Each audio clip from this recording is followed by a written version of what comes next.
اللہ اپنی تجلی ظاہر کریں گے تو اس میں اتنی اٹریکشن ہوگی، اس میں لوگ ایسے مبہوت ہو جائیں گے کہ سجدے میں گر جائیں گے.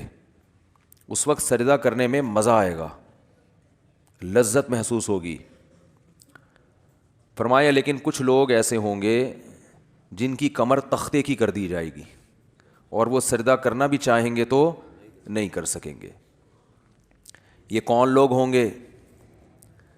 فرمایا یہ وہ لوگ ہوں گے جن کو دنیا میں سجدے کے لیے، نماز کے لیے بلایا جاتا تھا، وہم سالمون، اس وقت ان کی کمر صحیح تھی، تختے کی نہیں تھی.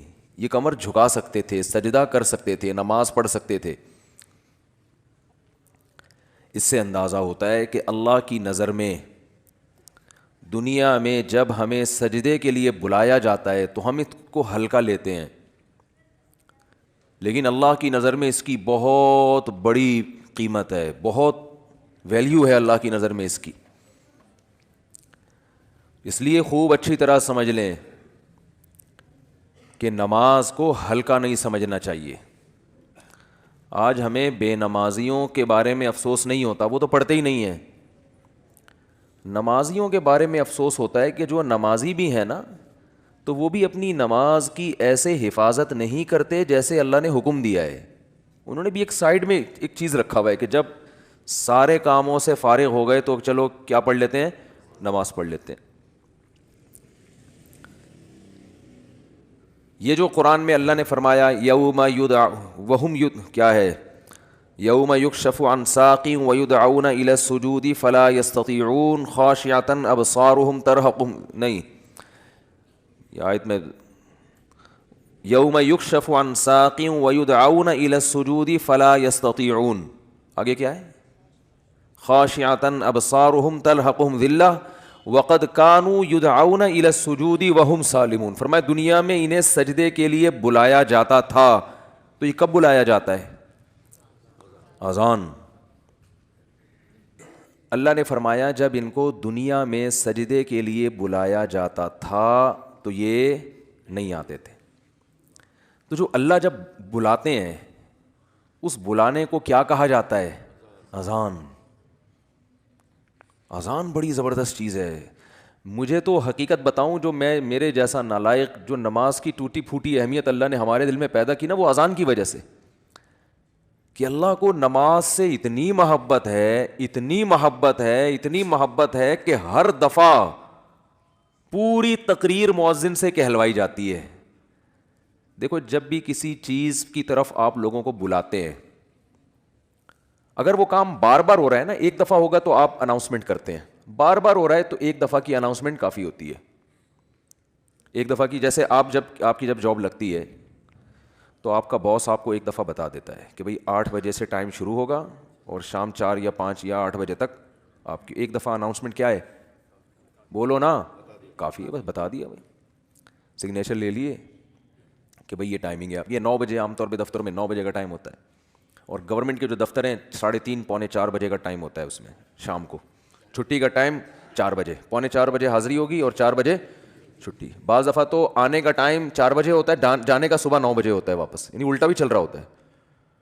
جو پریکٹیکلی ہو رہا ہے نا کہ اس ٹائم پر آئے کہ جب جانے کا ٹائم گزر چکا تھا. ٹھیک ہے نا، 4 بجے جانے کا ٹائم تھا، 5 بجے پہنچ رہے ہیں. تو گورنمنٹ میں اللہ کا شکر ہے بہت ساری ہمارے ہاں سہولتیں ہیں الحمدللہ. تو ابھی بات سے بات نکلتی ہے، چھوڑو اس کو یار، بات تو سجدے کی چل رہی تھی نا. تو اللہ تعالیٰ نے، ہاں میں یہ عرض کر رہا تھا کہ آپ کو ایک دفعہ بتا دیا جاتا ہے بھائی یہ ٹائم ہے، اس پہ آ جانا. اب یہ تو نہیں ہوتا کہ جب 8 بجیں گے یا 9 بجے کا ٹائم آفس میں دیا ہے تو باس آپ کو فون کر کے بتا رہا ہوں آ جاؤ ٹائم ہو گیا ہے. کبھی ہوتا ہے ایسے؟ نہیں ہوتا نا. کیوں نہیں ہوتا؟ ان کو پتہ ہے خود آئے گا. اس لیے کہ کیا ملتا ہے سال کے آخر میں؟ روکھڑا ملتا ہے. روکھڑا ملے گا تو سارے کام ہوں گے، عزت بھی ملے گی، ترقی ہوگی آپ کی. دیکھا جاتا ہے نا، پرائیویٹ اداروں میں تو دیکھا جاتا ہے، گورنمنٹ میں دیکھا جانا چاہیے کہ یہ اس کی حاضریاں کتنی ہیں اور کتنا کس نے کام کیا ہے. لہذا ان کو موٹیویٹ کرنے کے لیے آپ کو بار بار اناؤنسمنٹ کی ضرورت نہیں ہے. بار بار اناؤنسمنٹ کی ضرورت نہیں, ایک دفعہ اعلان. دوبارہ کریں گے تو آپ ان کو بیوقوف بولو گے, یار بس سر آپ نے بتا دیا نا 9 بجے کا ٹائم ہے, بس کیا ہے بار بار بھونپو لے کے گھر پہنچ جاتے ہو ہیں, لاؤڈ اسپیکر لے کے میرے دروازے پہ کھڑے ہو 9 بج گئے ہیں. یہ جو سحری جگانے والے آتے ہیں نا, مجھے ان سے اسی وجہ سے الرجی ہے. او بھائی ہمیں پتہ ہے یار سب کو, جس نے روزہ رکھنا ہے وہ اٹھ جائے گا. اب وہ پھر وہ جو گھومنا شروع کرتے ہیں محلے پڑوس میں, ایک گھر کا نمبر رات 2 بجے آ رہا ہے, دوسرے کا نمبر رات 4 بجے آ رہا ہے. سحری کا ٹائم 4 بجے شروع ہو رہا ہے تو 2 بجے ان کو کیوں اٹھا رہے ہو؟ یہ تو ایک بس عجیب سی ایک حساب کتاب ہے. تو خیر, بار بار اناؤنسمنٹ نہیں کی جاتی, بار بار یاد دہانی نہیں کی جاتی. اور اللہ نے بھی باقی عبادتوں میں ایسے ہی کیا. رمضان کے مہینے کے بارے میں قرآن میں 2 آیتیں ہیں. ایک تو ہے فمن شہید منکم الشہر فلیصم. اللہ نے فرمایا ایمان والو تم پر روزے فرض کیے گئے جیسے کہ تم سے پہلی امتوں پہ فرض کیے گئے تھے, وہ فرض ہو گئے نا. دوسری آیت کیا ہے, کب فرض ہوئے؟ شہر رمضان الذی انزل فیہ القرآن, رمضان کا مہینہ ہے. فمن شہید منکم الشہر فلیصم. جو پچھلی آیت میں اللہ نے فرمایا نا کہ روزے فرض ہوئے, تو اگلی میں بتا دیا کون سے مہینے میں؟ رمضان. جو رمضان کا مہینہ پائے اسے چاہیے کہ روزے رکھے. ایک دفعہ اناؤنسمنٹ ہوئی ہے بس, اس کے بعد دوبارہ قرآن میں اناؤنسمنٹ نہیں ہوئی. اور جب رمضان کا مہینہ آتا ہے تو پھر اسلام میں حکم بھی نہیں ہے کہ یاد دلاؤ. مؤذن کو حکم کہ تمام حضرات سے گزارش ہے کہ رمضان کا مہینہ آ گیا ہے اور اللہ کی طرف سے اعلان ہے کہ اس مہینے میں سب روزے رکھو. کوئی اللہ کی طرف سے ایسی اناؤنسمنٹ ہوتی ہے؟ بھائی مسجد کے امام اپنی ذمہ داری پہ کسی کو یاد دلا دیں روزہ رکھو, ترغیب دیں, وہ ان کا کام ہے. اللہ نے کوئی لگے بندے الفاظ نازل نہیں کیے, لہذا مسجد کا امام یاد نہ بھی دلائے تو بھی کوئی گناہ گار نہیں ہے. اللہ کہتے ہیں میں نے قرآن میں جب بیان کر دیا نا بس صحیح ہے, سن لیا ان لوگوں نے, کافی ہے. حج کے بارے میں ایک آیت ہے قرآن میں جس میں فرضیت کا ذکر ہے. وَلِلَّهِ عَلَى النَّاسِ حِجُّ الْبَيْتِ مَنِ اسْتَطَاعَ إِلَيْهِ سَبِيلًا. لوگوں, اللہ کے لیے لوگوں پر لازم ہے کہ وہ بیت اللہ کا حج کریں جو وہاں جانے کی استطاعت رکھتے ہوں. وَمَنْ كَفَرَ, جو استطاعت کے باوجود نہیں جائے گا, فَإِنَّ اللَّهَ غَنِيٌّ عَنِ الْعَالَمِينَ, اللہ کو اس کی پرواہ نہیں ہے. ایک آیت جس سے فرضیت ہے, دوسری آیت نہیں ہے. یہ تو ہے کہ ابراہیم علیہ السلام نے یوں کہا تھا, حج کے لوگوں کو کہا تھا کہ حج کرو. اللہ کا جو اپنا آرڈر ہے نا, جو اللہ کے اپنے کلام میں آرڈر ہے وہ ایک ہی ہے جہاں تک مجھے یاد پڑتا ہے. لیکن نماز, ایک تو قرآن میں جگہ جگہ بھر دی اللہ نے نماز کو, جہاں ایمان والوں کی صفات نماز پڑھتے ہیں. قرآن شروع کہاں سے ہو رہا ہے؟ الذین یقیمون الصلاۃ ومما رزقناہم ينفقون. ایمان والوں کا عقیدہ صحیح ہوتا ہے اور عمل میں کیا؟ نماز قائم کرتے ہیں. جہاں عمل کی بات آئے گی نا نماز, جہاں جنتیوں کی صفات آئیں گی نماز اور زکوٰۃ. زکوٰۃ بھی ہے ساتھ ساتھ, وہ کیوں ہے پھر کسی اور موقع پر بیان کروں گا انشاءاللہ. سب سے پہلے نماز پھر زکوٰۃ, سب سے پہلے نماز پھر اللہ کی راہ میں خرچ. یعنی زکوٰۃ یا اللہ کی راہ میں خرچ مختلف عنوانات سے, کہ نماز بھی پڑھتے ہیں اور خرچ بھی کرتے ہیں, دونوں کام چلتے رہتے ہیں ان کے. اس سے پتہ چلتا ہے کنجوس نمازی اللہ کو پسند نہیں ہے, یعنی نماز کے ساتھ سخاوت بھی ہے. تو لیکن نماز کو پہلے درجے پہ رکھا گیا ہے.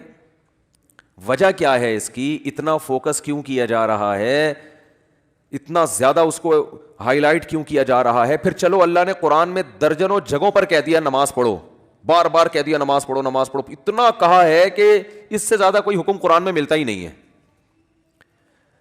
چلو اتنا زیادہ کہہ دیا, اب تو بار بار اناؤنسمنٹ کی ضرورت اور بھی نہیں ہے نا. اب تو بالکل ہی ضرورت نہیں ہے. دیکھو آپ کے باس نے آپ کو بلایا دفتر اور آپ سے کہا کہ 9 بجے آپ نے پہنچنا ہے, ایک دفعہ کہہ دیا. اس کے بعد پھر آپ کو کہا میں دوبارہ کہہ رہا ہوں 9 بجے آپ کی ٹائمنگ شروع ہو جاتی ہے. سمجھ میں آ گئی بات؟ آپ نے کہا آ گئی. پھر تیسرے بار کہہ رہا ہے میں بتاؤں کتنے بجے ٹائم ہے آپ کا؟ 9 بجے. 10 دفعہ جب کہہ دے گا نا 9 بجے, اب جب 9 بجیں گے تو آپ کو یاد نہیں دلائے گا. وہ کہے گا میں نے 10 دفعہ اسی لیے کہہ دیا تھا کہ دوبارہ مجھے یاد دلانے کی ضرورت نہ پڑے. اب آپ اگلے دن لیٹ ہو رہے ہو, 11 بجے پہنچ رہے ہو,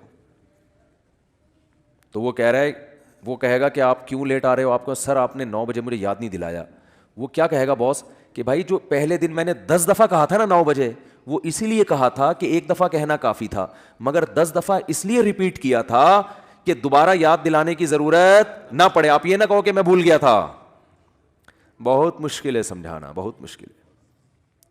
تو جب اللہ نے نماز کو سینکڑوں دفعہ ریپیٹ کیا قرآن میں, تو اب تو ہر وقت یاد دلانے کی بالکل بھی ضرورت نہیں تھی. کمال ہے بھائی, اللہ نے کیا فرمایا کہ اتنا یاد دلاؤ کہ پیدائش سے لے کے موت تک اذان ہی سنتا رہیے بیٹھ کے. پیدا ہوا تو کان میں اذان دلوائی اس کے, پیدا ہوا تو کان میں اذان, نماز کی طرف دعوت, حالانکہ سمجھتا نہیں ہے بچہ, ایک حرف بھی سمجھ میں نہیں آتا اس کے اذان. بچہ تو نہ سمجھ ہوتا ہے, اس کو کیا پتا چلتا ہے میرے کان میں کیا ہو رہا ہے. لیکن جب بڑا ہوتا ہے نا تو اس کو جب یاد دلایا جاتا ہے کہ تیرے کان میں بھی اذان دی گئی تھی, دوسروں کو دیکھتا ہے تو اس کو پتا چلتا ہے کہ اللہ نے ابھی سے یاد دلا دیا ہے, تو پیدا ہوا ہے تجھے بتایا کہ نماز نہیں چھوڑنی, تو نے نماز نہیں چھوڑنی ہے تو نے.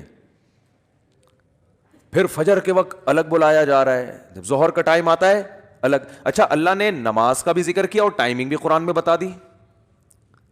اقیم الصلاۃ لدلوک الشمس الی غسق اللیل, نماز کو قائم کرو سورج کے ڈھلکنے کے اوقات میں اور رات کے اندھیروں میں بھی. اس میں پانچوں نمازیں آ گئیں. سورج میں جب کوئی بڑی تبدیلی ہوتی ہے نا تو اس کو ڈھلکنا کہتے ہیں. سورج میں جب بڑی تبدیلی ہوتی ہے, فجر کے وقت سورج کیا اندھیروں سے نکل کے روشنیوں کی طرف جب لائٹ مارتا ہے نا سورج مشرق سے. دیکھو کوئی گاڑی, آپ کسی گاڑی کا انتظار کر رہے ہو یار, وہ دولہے کی مثال دیتے ہیں, اس کو بات سمجھ میں آئے گی. دولہا بارات کے انتظار میں ہے, ہال میں بیٹھا ہوا ہے, بارات آ رہی ہے کہ نہیں آ رہی ہے, ٹائم دیکھ رہا ہے یار لیٹ, پہلے میں بہت لیٹ ہو گیا, مفتی صاحب کا بیان سن کے تو 45 سال میں شادی کر رہا ہوں, اوپر سے بارات لیٹ ہے. تو وہ فوراً دیکھتا رہے گا کہ بھائی ایک دم بسوں کی لائٹیں جو ہے نا گلی کے نکڑ پہ بس نظر نہیں آتی, لائٹنگ پہلے ہوتی ہے نا, لائٹنگ سے اندازہ ہو جاتا ہے کہ اب بارات پہنچنے والی ہے. پھر پٹاخے بعد میں. تو سورج کیا ہے ایک دم غائب ہو جاتا ہے, اندھیروں میں دنیا ڈوب جاتی ہے. تو سب سے پہلے جو لائٹ مشرق کی طرف ظاہر ہوتی ہے, جو لائٹ یعنی اس طرح ہوتی ہے, وہ ایک تو عمودی لائٹ ہوتی ہے نا, عمود کو کیا کہتے ہیں, پرپینڈیکولر کہتے ہیں, ہم تو ٹریگنومیٹری پڑھ کے بھول گئے یار. ہاں ہاریزینٹل, میں لفظ بھول گیا, ہم نے بہت پڑھی ہے ہاریزونٹل. ایک ہوتا ہے پرپینڈیکولر, ایک ہوتا ہے بیس کہتے ہیں اس کو. بال چھوڑو ٹریگنومیٹری پھر بعد میں پڑھیں گے. بھی ایک لائن, ایک روشنی یوں آتی ہے, پھر ایک روشنی ایسے. جو یہ روشنی ہے نا اس کو صبح کاذب کہتے ہیں. صبح کاذب, یہ جھوٹی صبح ہے, یہ اس کی علامت نہیں کہ سورج آ رہا ہے ابھی. اس کے بعد جب ایک دم افق پہ مشرق کی طرف آسمان کے کنارے پہ جو ایسے لائٹ پھیلتی ہے نا, یہ وہ والی لائٹ ہے جو بارات آتے وقت ٹرک جو بس مارتی ہے نا لائٹ, اب یہ آ گئی ہے. اس سے پہلے تو کوئی سگریٹ پی رہا تھا یا کیا کر رہا تھا. تو اس کو کہتے ہیں صبح صادق, سچی صبح. وہ پہلے والی صبح سے دھوکا ہوتا ہے کہ شاید سورج نکل رہا ہے, وہ اس لیے اس کو صبح کاذب کہا جاتا ہے. اور اس کے بعد آتی ہے صبح صادق.